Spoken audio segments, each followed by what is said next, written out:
While I talk a lot about communication and positive communication, I wanted to touch on an element of miscommunication and misunderstanding that can really throw a spanner in the works when you're trying to relate to another person, when you're trying to communicate something and get a message across.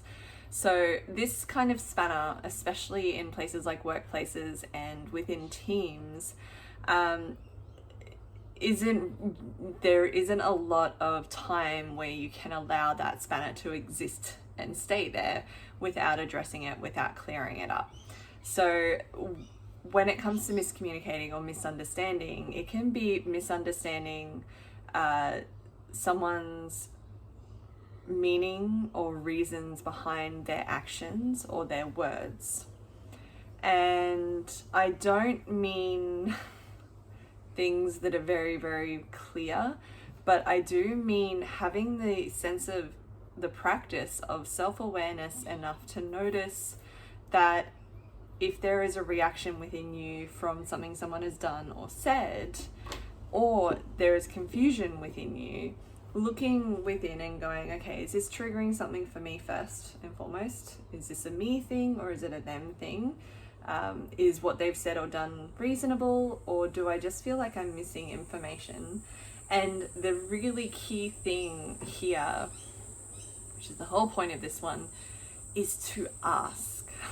So I am a big fan of simply asking that question. I haven't always been a big fan of it, only because I lacked the confidence and I lacked the understanding that I can just ask if I don't understand something, in the sense of communicating one-on-one with someone, right? So ask.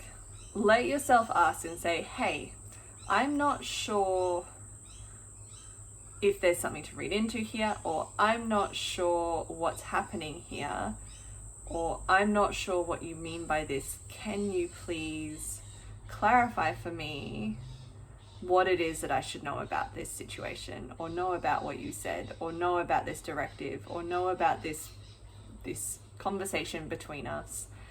And allow yourself to ask, because we're not always going to get everything first go. We cannot possibly know everything, and this is how we learn as well, which is really, really important, because we're not going to always know everything ever, but we can't know it all straight away anyway. So let yourself ask, and if you're worried about their reaction in you asking,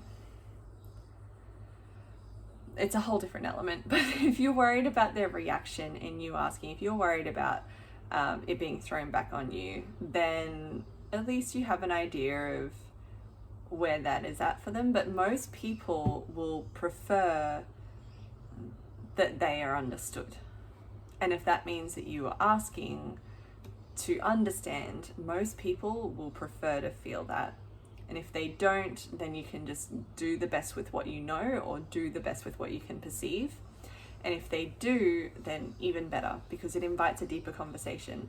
But remember, you cannot plan these conversations beyond that. You can't pre-direct them before you get to them. You kind of have to just ask and then trust the process of the conversation or that communication unfolding as it does, and be open to learning what you do learn along the way, without going in with your preconceived biases or ideas or opinions of what that is.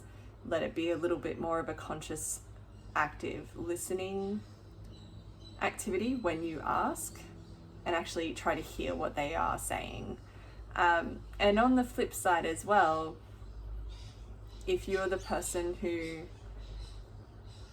is worried about being misunderstood rather than the one who doesn't understand, if you're the person who is worried about being misunderstood in these contexts, if you have communicated in the best way possible and you've checked in, you simply then just have to trust that if someone doesn't feel like they understand, that they will check in.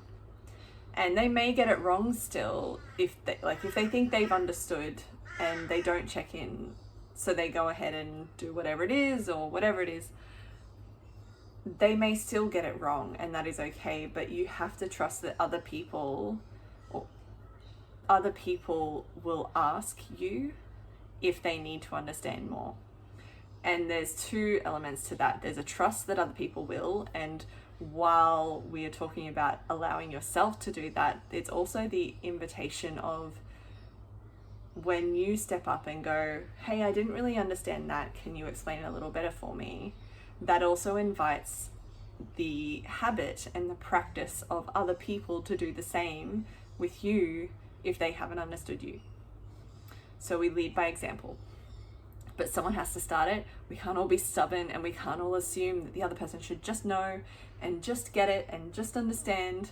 And sometimes the reasoning behind whatever they've said that wasn't clear is because maybe they needed that invitation to step into the space to self-inquire what they really did mean as well. Because sometimes they might have skimmed over that too. That's not your place to diagnose, but these are the little benefits and the little add-ons that can come from you simply allowing that space where that is a question that can be asked, and then clarity can come, or then more understanding can come, and then we can do away as best as we are able to with superfluous misunderstandings that don't really need to be misunderstandings. They don't really need to exist, as long as we get out of our own way and our own fears of what it might mean if we actually ask.